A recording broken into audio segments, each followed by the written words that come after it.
Hi,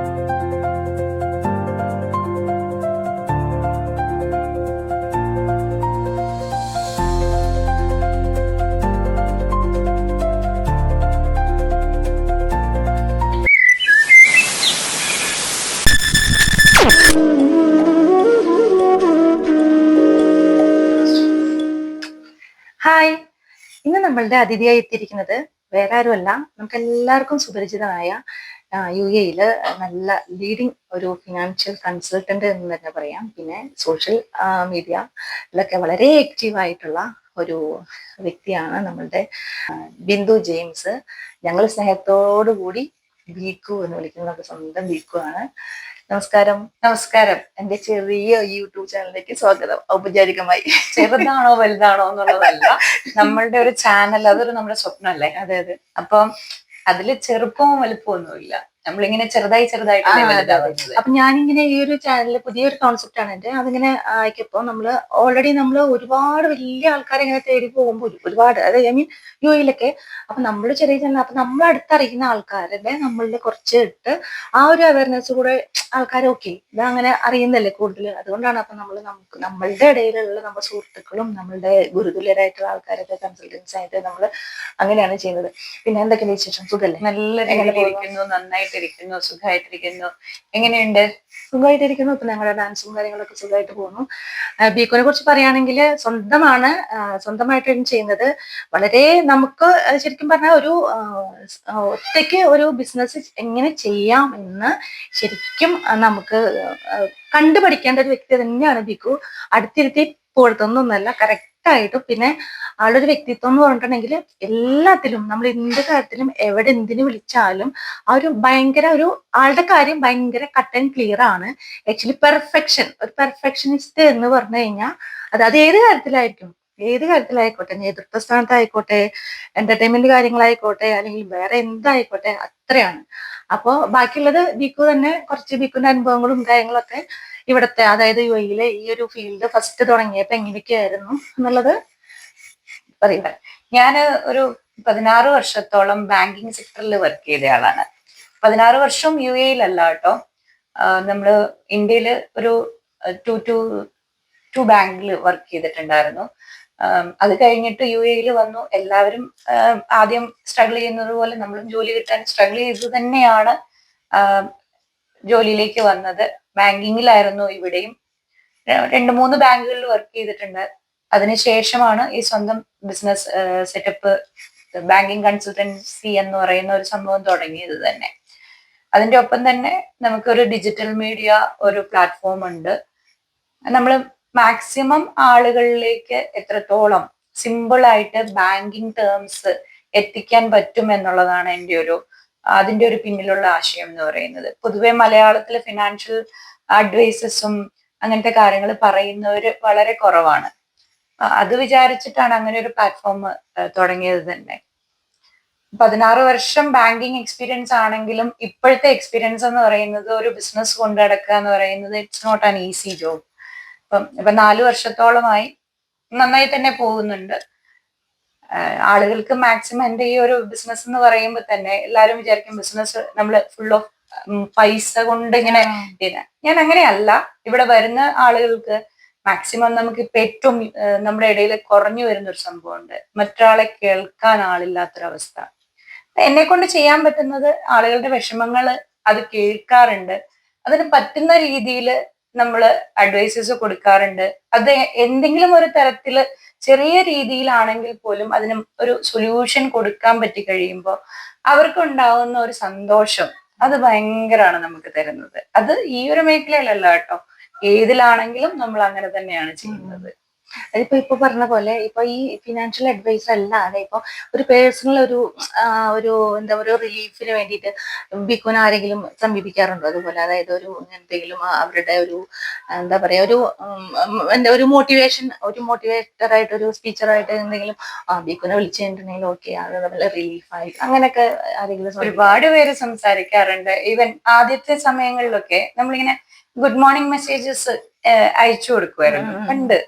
ഇപ്പൊ ഉള്ള ആളുകള് സ്ഥിരമായിട്ട് മോർണിംഗ് മെസ്സേജുകൾ അയക്കുമ്പോ നമ്മള് വിചാരിക്കും ഓക്കെ ഇതില് ഒരു നല്ല കണ്ടന്റ് ഉണ്ടെങ്കിൽ നമ്മളത് നല്ലപോലെ ശ്രദ്ധിക്കില്ലേ. അതേപോലെ തന്നെ കുറെ കാലം മുൻപ് ഇത്രയും ആളുകളുടെ ഇത്രയും സോഷ്യൽ മീഡിയ പ്രചാരത്തിലേക്ക് വരുന്നതിന് മുൻപേ ഒരുപാട് ആളുകൾക്ക് ഒരു വളരെ വ്യക്തമായിട്ടുള്ള ഒരു കോട്ട് അത് അവരുടെ ജീവിതത്തിൽ എന്തെങ്കിലും തരത്തിൽ സ്വാധീനിക്കണമെന്ന് ആഗ്രഹിച്ച് മോർണിംഗ് കോട്ട് അത് കണ്ടുപിടിച്ച് അത് ഞാൻ അയച്ചു കൊടുത്തിരുന്നു. പക്ഷെ ഞാൻ ഒരിക്കലും വിചാരിച്ചിട്ടുണ്ടായിരുന്നില്ല ഒരുപാട് പേരെ അത് ഇൻഫ്ലുവൻസ് ചെയ്തിരുന്നു എന്നുള്ളത്.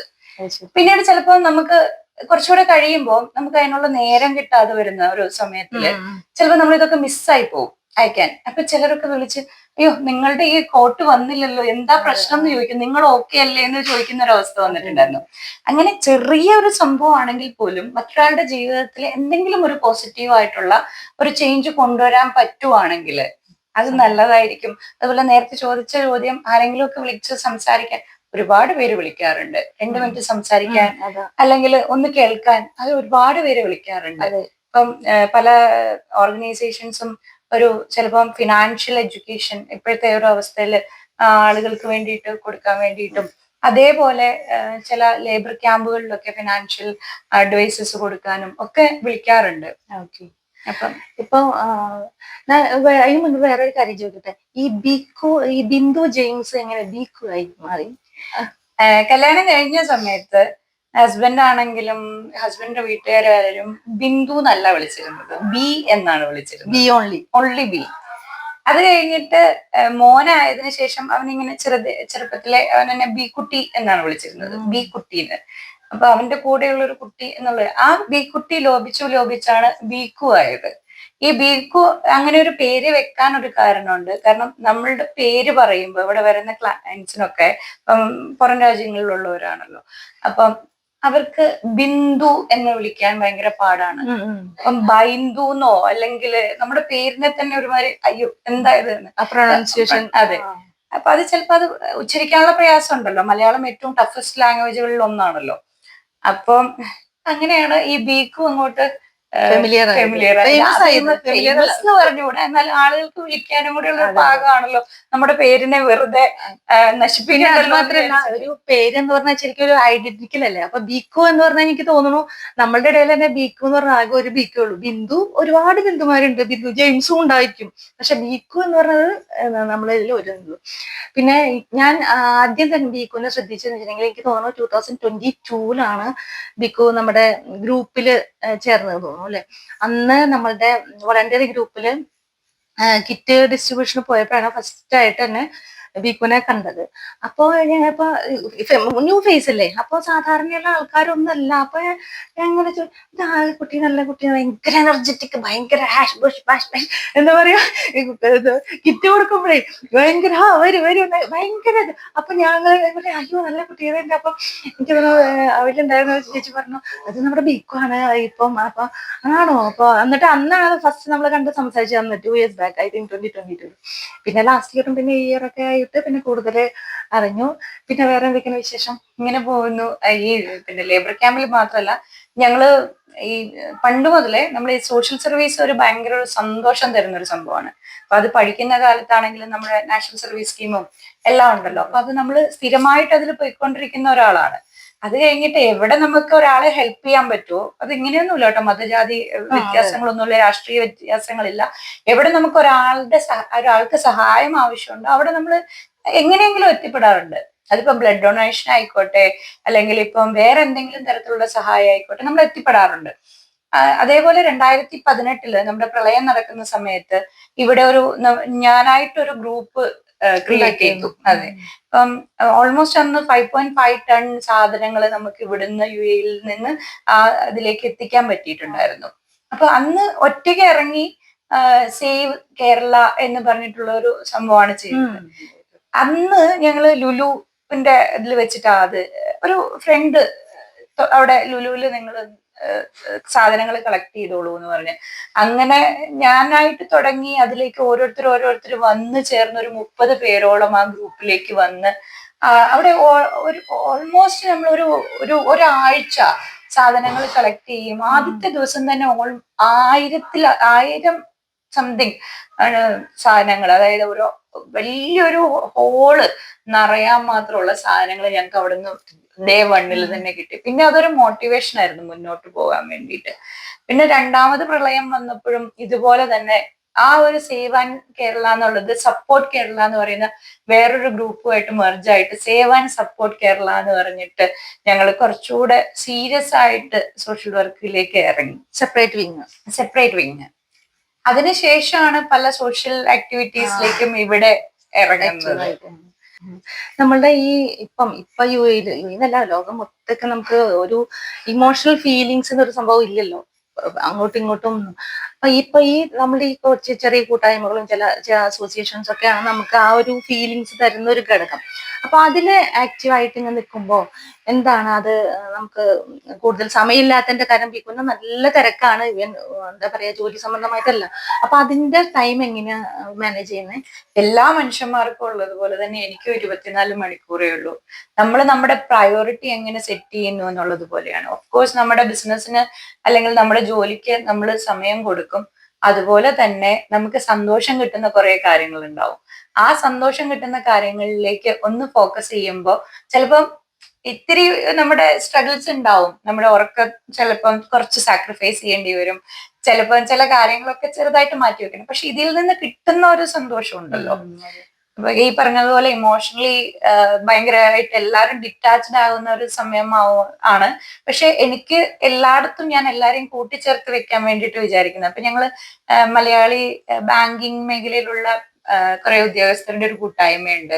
അതുപോലെ ഞാൻ 4 കോളേജിൽ പഠിച്ചിട്ടുണ്ട്. ആളുകൾ പറയും നിങ്ങൾ പഠനമാണോ അതെയോ വെറുതെ കയറി ഇറങ്ങി പോയതാണോ എന്നൊക്കെ ചോദിക്കും. അതേപോലെ 4 കോളേജിന്റെയും അലുമിനി കൂട്ടായ്മകൾ നമുക്ക് ഇവിടെ ഉണ്ടാക്കാൻ സാധിച്ചിട്ടുണ്ട്. ഇപ്പൊ ചില കോളേജുകളുടെ ഇവിടെ ഉണ്ടായിരുന്നു, മറ്റുള്ളത് നമ്മൾ തന്നെ ഉണ്ടാക്കുകയാണ് ചെയ്തത്. അപ്പൊ അവരുടെയൊക്കെ ഓരോ വിങ്ങുകൾ ഉണ്ടാവും, സോഷ്യൽ വർക്കുകളും കാര്യങ്ങളുമായിട്ടുള്ള എല്ലാത്തിലും നമുക്ക് പറ്റാവുന്നിടത്തോളം നമുക്കൊരു റെസ്ട്രിക്ഷൻ ഉണ്ടാവും. പക്ഷെ നമുക്ക് കൊടുക്കാൻ പറ്റുന്ന എന്താണോ അത് നമ്മൾ പൂർണ്ണമായിട്ടും പൂർണ്ണതയോടെ കൊടുത്തു കഴിഞ്ഞാൽ ഈ പറയുന്ന ഒരു ടൈം ലിമിറ്റും ഇതൊന്നും നമുക്ക് പ്രശ്നമായിട്ട് വരില്ല. ഇപ്പം നമുക്കിപ്പോ ഫോർ എക്സാമ്പിൾ ഇപ്പൊ ഒരു സ്വന്തമായിട്ട് എന്തെങ്കിലും ചെയ്യാൻ ഉദ്ദേശിക്കുന്ന ഒരു വനിത ആരായിക്കോട്ടെ, അവർക്ക് ഈവൻ ഒരു അഡ്വൈസബിൾ ആയിട്ടുള്ള എന്തെങ്കിലും ഒരു മോട്ടീവ് ആയിട്ടുള്ള എന്തെങ്കിലും, കാരണം ഓക്കെ പലരും ഇപ്പം എല്ലാവരും എല്ലാത്തിനും സപ്പോർട്ടായിരിക്കും, എന്താ ഫാമിലി ചിലപ്പോൾ ഉണ്ടായിരിക്കില്ല. അപ്പൊ അവർ ഓക്കെ ഞാൻ വെറുതെ ഇരുന്നിട്ട് എനിക്ക് ഇതായി അപ്പൊ എനിക്കൊന്ന് ചെയ്യാമായിരുന്നു, അല്ലെങ്കിൽ അങ്ങനെ അവരോട് പറയാവുന്ന ഒരു ഗുഡ് ഒരു മോട്ടിവേഷൻ എന്താണ്? ഞാനൊരു മോട്ടിവേറ്റർ ഞാൻ എന്താ പറയാ വെച്ചാല്, ഇപ്പൊ നിങ്ങൾക്ക് ഒരു സ്വപ്നം ഉണ്ടെങ്കിൽ എല്ലാരും പറയുന്ന പോലെയാണ് ആ സ്വപ്നത്തിന് പുറകെ പോവുക തന്നെ ചെയ്യണം. ആ സ്വപ്നത്തിന് വേണ്ടിയിട്ട് നമ്മള് ഇപ്പം നിങ്ങൾക്ക് എല്ലാവർക്കും അറിയാമല്ലോ, നമ്മളിപ്പോ സ്വപ്നം കാണുമ്പോ നമുക്ക് അതിനു വേണ്ടിയിട്ട് എത്തിച്ചേരാനുള്ള മാർഗങ്ങൾ എപ്പോഴും ഓപ്പൺ ആയിരിക്കും.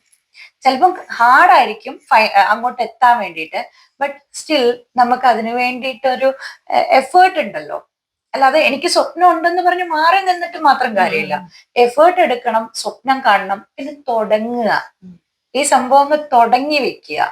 തുടങ്ങാതെ അയ്യോ എനിക്കത് ആഗ്രഹം ഉണ്ടെന്ന് പറഞ്ഞിട്ട് നിന്നിട്ട് കാര്യമില്ല. തുടങ്ങി കഴിയുമ്പോൾ അതിന്റെ ബാക്കി വശങ്ങൾ തന്നെ വന്നു ചേരും. ഇപ്പൊ ഫിനാൻഷ്യൽ കാര്യങ്ങളാണെങ്കിലും ഇപ്പൊ ചെറിയ ചെറിയ കാര്യങ്ങൾ നമുക്ക് ചെയ്യാൻ പറ്റും. നോർമലി ഇപ്പൊ ഓൺലൈനിൽ തന്നെ ആളുകൾക്ക് സെയിൽസ് ചെയ്യാവുന്ന ഓപ്ഷൻസ് ഉണ്ട്. വളരെ നോമിനൽ ആയിട്ടുള്ള ഫീസുള്ള ലൈസൻസുകൾ അതിന് വേണ്ടിയിട്ട് കിട്ടും. ഇപ്പൊ വീട്ടമ്മമാരായിക്കോട്ടെ, അവർക്കൊക്കെ വീട്ടിലിരുന്നുകൊണ്ട് തന്നെ ചെയ്യാവുന്ന ഒരുപാട് കാര്യങ്ങളുണ്ട്. അപ്പം അതിൽ നിന്നൊക്കെ ഏൺ ചെയ്തിട്ട് നമ്മുടെ സ്വപ്നത്തിന് വേണ്ടിയിട്ട് സ്വരുക്കൂട്ടാലോ. ഇപ്പൊ ഒന്നിനും റെസ്ട്രിക്ട് ചെയ്തിട്ട് നമ്മൾ അയ്യോ അങ്ങനെയാണ്, അവരെന്നെ സപ്പോർട്ട് ചെയ്യില്ല, ഇവരെന്നെ സപ്പോർട്ട് ചെയ്യില്ല, അതല്ല. നമ്മൾക്ക് സപ്പോർട്ട് നമ്മൾ തന്നെയാണ്. അതൊരു വളരെ ഇമ്പോർട്ടന്റ് ആയിട്ടുള്ള കാര്യമാണ്. നമ്മുടെ മനസ്സുകൊണ്ട് തീരുമാനിക്കുക, മുന്നോട്ട് പോവുക. അപ്പൊ എല്ലാവരും ബിക്കു പറഞ്ഞ പോലെ എല്ലാവരും നമ്മുടെ സ്വപ്നങ്ങൾ നമ്മൾ മനസ്സിൽ വെച്ചിട്ട് കാര്യമില്ല, അതിനെ എങ്ങനെ എക്സ്പ്രസ് ചെയ്യും, എങ്ങനെയാണ് അത് ഫുൾഫിൽമെന്റ് എങ്ങനെയാണെന്ന് നമ്മൾ വി ഹാവ് ടു ഫൈൻഡ്. നമ്മളാണ് അതിന്റെ വഴി കണ്ടെത്തുന്നത് അല്ലേ. അല്ലാതെ സപ്പോർട്ട് ചെയ്യാൻ ആളുണ്ടോ ഇല്ലത് സെക്കൻഡ് ഓപ്ഷൻ.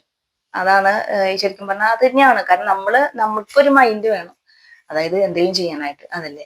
പിന്നെ ഇപ്പം സോഷ്യൽ മീഡിയയിൽ മാത്രമല്ല, ഇപ്പം യുഎഇയിൽ ഒട്ടുമിക്ക ആൾക്കാർ ഇപ്പം ബികോൺ അറിയില്ല. അപ്പൊ മറ്റുള്ളവരിപ്പം ഗവൺമെന്റ് അതോറിറ്റി അതുപോലെ അങ്ങനെയുള്ള ആൾക്കാരുടെയൊക്കെ സമീപനം എങ്ങനെയാണ്? അതായത് ഫിനാൻഷ്യൽ അഡ്വൈസർ എന്നുള്ള രീതിയിൽ എന്തെങ്കിലുമൊക്കെ കാര്യത്തിൽ നമ്മൾ ചെല്ലുമ്പോ കാരണം അപ്പൊ അങ്ങനെയൊക്കെ ആൾക്കാരെ മീറ്റ് ചെയ്യേണ്ടി വരില്ലേ ചിലപ്പോ? വളരെ റെയറാണോ?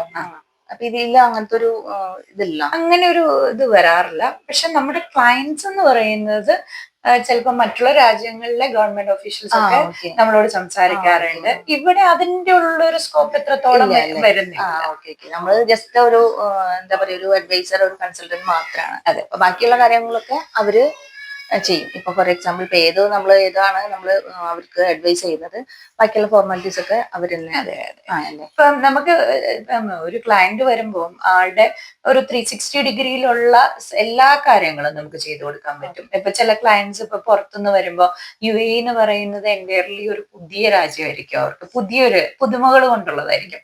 അപ്പൊ എന്ത് ചെയ്യണം, എങ്ങനെ പോകണം, എവിടെയൊക്കെയാണ് എന്തൊക്കെയാണ് ചെയ്യേണ്ടത്, ഒരാളുടെ റിക്വയർമെന്റ് എന്താണെന്ന് അറിഞ്ഞു കഴിഞ്ഞാൽ നമുക്ക് അവരോട് സംസാരിച്ച് അവർക്ക് അതിനൊരു സൊല്യൂഷൻ കണ്ടെത്തി കൊടുക്കാൻ പറ്റാറുണ്ട്.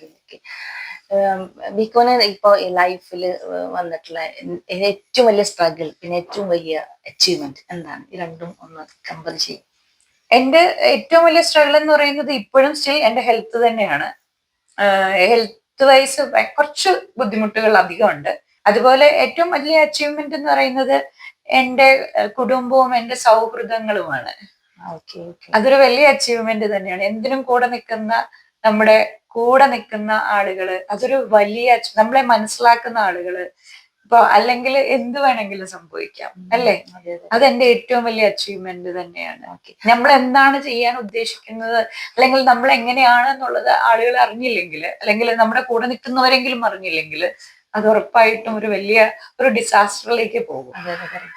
ഇപ്പൊ നമ്മുടെ ഇപ്പൊ ബിക്കുവിന്റെ ഒരു കരിയർ ഒരു ഗ്രോത്തില്, ഈവൻ ചെറുപ്പത്തിലാണെങ്കിലും അല്ലെങ്കിൽ പഠിക്കുന്ന സമയത്താണെങ്കിലും ഓരോരുത്തർക്ക് ആംബിഷൻ ഉണ്ടാവല്ലോ. ഓക്കെ, എനിക്ക് കരിയർ ഗ്രോത്ത് ഇങ്ങനെ ആയിരിക്കണം. അപ്പൊ ഈ ഒരു ഫീൽഡ് തന്നെയാണോ ബിക്കുവിന്റെ ഒരു സ്വപ്നമായിരുന്നത്, അല്ലെങ്കിൽ ഓൺഗോയിങ് ഇത് തന്നെ ആവണം, അല്ലെങ്കിൽ ഇതായിരിക്കും എനിക്ക് എന്റെ ബെസ്റ്റ് ഓപ്ഷൻ എന്ന് നമ്മൾ എപ്പോഴും കരിയർ തെരഞ്ഞെടുക്കുന്ന ഒരു സമയം ഉണ്ടാവുമല്ലോ. അപ്പൊ തന്നെയാണോ, അതല്ല ഓട്ടോമാറ്റിക് ആയിട്ട് ഈ ഒരു ഇതിലേക്ക് വന്നപ്പം അങ്ങനെ ആയിപ്പോയതാണോ? ഒരു പരിധിവരെ അങ്ങനെ തന്നെ വന്നു ഭവിക്കുക എന്ന് പറയില്ലേ. ഇപ്പൊ ഞാന് ഡിഗ്രി ചെയ്തതും PG ചെയ്തതും BEd ചെയ്തതും മലയാളമാണ്. അതായത് എന്റെ പാരന്റ്സ് രണ്ടുപേരും അധ്യാപകരാണ്. അപ്പൊ സ്വാഭാവികമായിട്ടും നമ്മളുടെ ഒരു ചിന്താഗതിയില് നമ്മളും ഒരു അധ്യാപികയാവുക എന്നുള്ളതാണ് പാരന്റ്സിന്റെയും ആഗ്രഹം ഉണ്ടായിരുന്നത്. പിന്നെ എന്റെ ഒരു ഇഷ്ടം എന്ന് പറയുന്നത് ഒരു ജേർണലിസ്റ്റ് അല്ലെങ്കിൽ ഒരു സോഷ്യൽ വർക്കർ എന്നുള്ളൊരു സംഭവമായിരുന്നു. നമ്മളൊക്കെ പഠിച്ചിരുന്ന സമയത്ത് അതിന് എത്രത്തോളം സ്കോപ്പ് ഉണ്ടെന്ന് അറിയാനുള്ള ഒരു ഇതുണ്ടായില്ലല്ലോ. അപ്പൊ ഞാൻ MA മലയാളവും കഴിഞ്ഞിട്ട് BEdും കഴിഞ്ഞതിന് ശേഷമാണ് ഞാൻ എന്റെ പാത ഇതല്ല എന്ന് മനസ്സിലാവുന്നത്. കാരണം എനിക്കൊരിക്കലും ഒരു അടച്ചിട്ട ഒരു സ്ഥലത്തോ അല്ലെങ്കിൽ അടച്ചിട്ട ഒരു ഏരിയയിലോ നിന്ന് പ്രവർത്തിക്കാൻ പറ്റില്ല.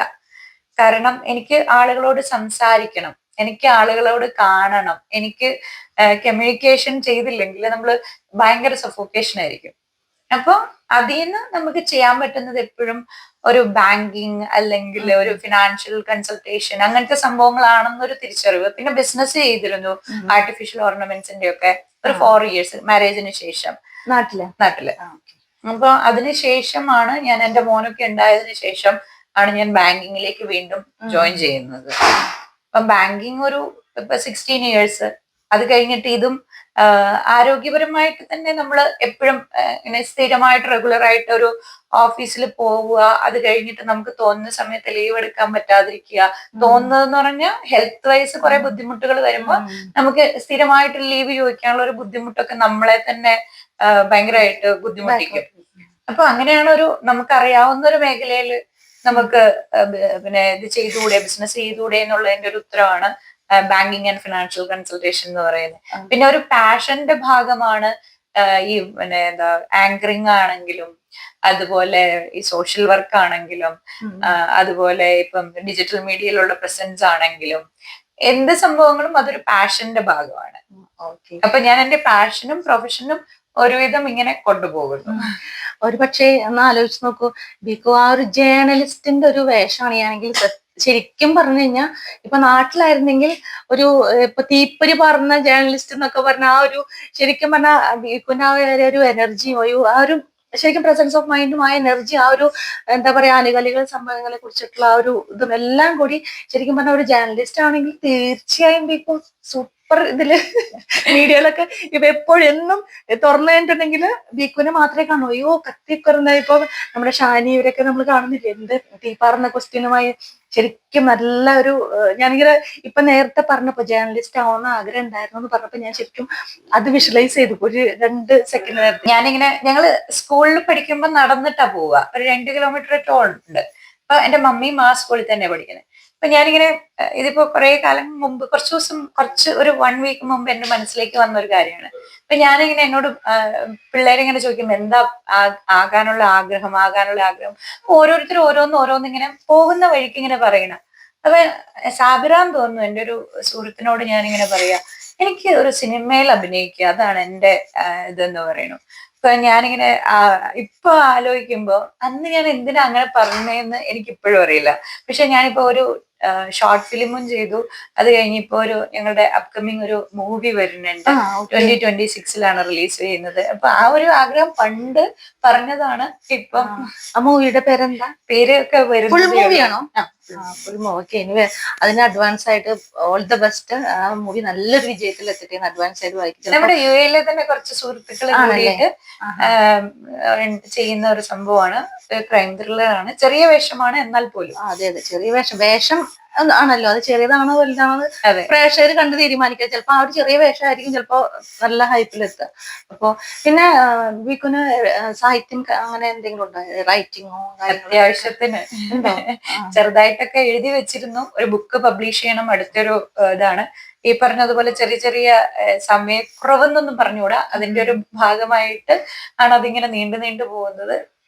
ഒരു വർഷം 2 വർഷത്തിനുള്ളിൽ തീർച്ചയായിട്ടും നമ്മുടെ ഇനി വരുന്ന ഷാർജ എക്സ്പോ ബുക്ക് ഫെയറില് ഇതില് ബിക്കുവിന്റെ ഒരു ചെറിയൊരു സംരംഭം പ്രതീക്ഷിക്കാമോ? ഈ വരുന്നതിൽ ഉണ്ടാവില്ല. അടുത്ത വർഷത്തേക്ക് നോക്കാം. കളക്ഷൻ ഓഫ് ഇല്ല, ചെറിയ ചെറിയ കുട്ടിക്കവിതകൾ അല്ലേ? ഓക്കെ. കവിതകൾ എന്നൊന്നും പറഞ്ഞുകൂടാ കേട്ടോ, എഴുത്തുകൾ, കുട്ടി എഴുത്തുകൾ. അതെ, അതാണ് നമ്മളുടെ എഴുത്തുകൾ, എന്തായാലും അതിലും നല്ല ഒരു രീതിയിൽ ഉണ്ടാവട്ടെ. എന്തായാലും ബിക്കുവിന്റെ ഈ സംരംഭം ഇതുപോലെ ഇതിനേക്കാളും വലിയ രീതിയിൽ നല്ല രീതിയിൽ കൊണ്ടുപോകട്ടെ. എല്ലാവിധ സക്സസും ആയിരം സക്സസും എല്ലാം ഉണ്ടാവട്ടെ ജീവിതത്തിൽ. ഒരുപാട് ഉയരങ്ങൾ എത്തട്ടെ. നമുക്ക് ഒരുമിച്ച് ബീക്കുവിന്റെ ഒപ്പം ഇരുന്ന് കാണാം. കാരണം നമ്മൾ സ്ഥിരമായിട്ട് നമ്മൾ കാണുന്ന നമ്മുടെ ഒരു സുഹൃത്ത് തന്നെയാണ്. നമ്മുടെ ഇടയിൽ നോക്കിക്കഴിഞ്ഞാൽ കാണാൻ പറ്റും നിങ്ങൾക്ക്. എന്തായാലും നിങ്ങൾക്കും എല്ലാവിധ ആശംസകളും. നിങ്ങളുടെ മീഡിയയും നല്ല രീതിയിൽ സക്സസ്ഫുൾ ആയിട്ട് മുന്നോട്ട് ഒരുപാട് ആളുകൾ അറിയുന്ന, ഇനിയും ഒരുപാട് പേരെ രംഗത്തേക്ക് വെളിച്ചത്തേക്ക് കൊണ്ടുവരാൻ സാധിക്കുന്ന ഒന്നായിട്ട് മാറട്ടെ എന്ന് ആത്മാർത്ഥമായിട്ട് ആശംസിക്കുന്നു. Wish you all the very best. Thank you ബീക്കു, താങ്ക് യു സോ മച്ച്. ഇത്രയും സമയം എന്നെ സഹിച്ചതിന് ഒരുപാട് സഹിക്കല് തിരിച്ചുകൊണ്ടല്ലോ, സഹനമൊന്നും അല്ലാതെ. എന്തായാലും നന്നായിട്ടിരിക്കട്ടെ. തീർച്ചയായും. എന്താ ഞാൻ വിളിച്ചപ്പം ഞാൻ വിചാരിച്ചു ഇന്ത്യയിലേക്ക് പോയത് എന്തെങ്കിലും ആരോഗ്യ സംബന്ധമായിട്ട് എന്തെങ്കിലും, അതാ ഞാൻ പിന്നെ കൂടുതൽ ഡിസ്റ്റർബ് ചെയ്യാതിരുന്നത്. എന്തായാലും ഇത്രയും നേരം എന്നോട് സഹകരിച്ച ബീക്കുവിന് 1000 എന്താ പറയാ പൂച്ചെണ്ടുകൾ. പൂച്ചെണ്ട് അവിടെ ഇല്ല. Thank you.